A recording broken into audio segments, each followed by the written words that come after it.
لروجي قيامتها لدرجاي ريان وأشن جوره. رسول الله صلى الله عليه وسلم فرمي: إن في الجنة بابا، بهشت درجاي شيء يقال لها الريان، بيوتري درجاي الريان. ريان لتشي وهاتوا للروا وهاتوا وتتيربون تو بروجوا بي برسيت و روجي قيامته لو درجاي واشتنا وبهشتو كدرجاي تيربون. أفرمي: لا يدخل منها إلا الصائمون. أو درجاي بس كي اللي ويشي تجورو بس رجوا أنا كان جاء إلا الصائمون. علماء فرمون: الصائمون الفريضة وما أطاقوا من السنن.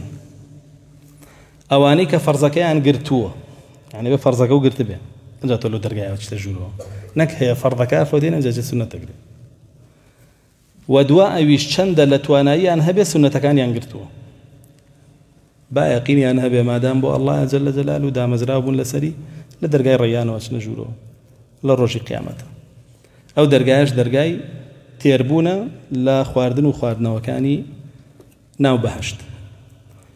إمامي وكيع لتفسيري أم آتاك الله جل جلاله وفرمي: كلوا واشربوا هنيئا بما أسلفتم في الأيام الخالية. أفرمي يعني في أيام صومكم.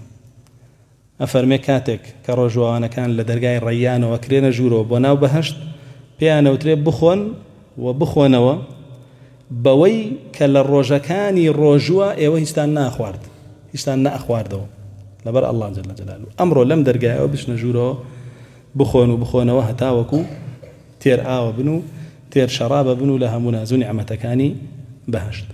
للفظ كتري أو فرمدا رسول الله صلى الله عليه وسلم فرمي: إن في الجنة بابا يقال له الريان يدخل منه الصائمون يوم القيامة لا يدخل منه أحد غيرهم. فرمي درجاي الريان تقال الرجوانان كسيت اللي ويناس يتجولهم. طبعا درجة كاني بهشت هيانا درجاي نيجا هيانا قولتين درجاي توحيد لا إله إلا الله محمد رسول الله.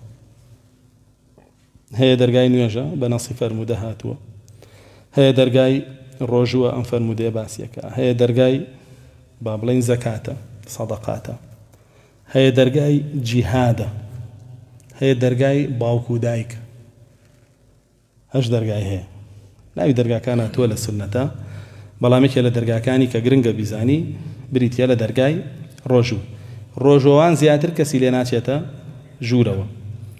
فرمي: يقال يوم القيامة أين الصائمون؟ لرجل قيامتها بانكرين كوانا واني برجوبون هم رجوي فرض وهم شانك اشتواني ويانا للرجوة سنة كانيان باش أنا فرمي: فإذا دخلوا أغلق لم يدخل منه أحد.